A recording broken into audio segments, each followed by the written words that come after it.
রাসূল আল্লাহর ফিরিতে খোদ কাদের সুবহান, শূন্যের উপর সৃষ্টি করলেন সুন্দর এই জাহান। তারও আগে দয়াল আল্লাহ পাঞ্জাতন বানাইয়া ৭০,০০০ বছর রাখলেন ময়ূর সাজাইয়া। যুগ যুগ ধরে কত দূত পাঠাইলেন পরোয়ার, আখেরি জামানায় খুলবেন রহমতের দুয়ার। নূরের এই নবীরে আল্লাহ দিলেন যেই হিম্মত, শেষ বিচারে পার করিবেন গুনাহগার উম্মত।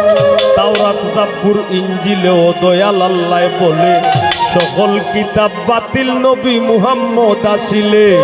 মাতার নাম আমিনা, নবীর পিতার নাম আব্দুল্লাহ, অবশেষে মানুষ বেশে আইলেন রহমতুল্লাহ। আরে তিম হইয়া আইলেন গো মহাবিশ্বের সরদার, হাবিবের খেদমতে আল্লাহ নিজেই জিম্মাদার রে। পীড়িত করা প্রাণে মোরা রে, ও হায় রে।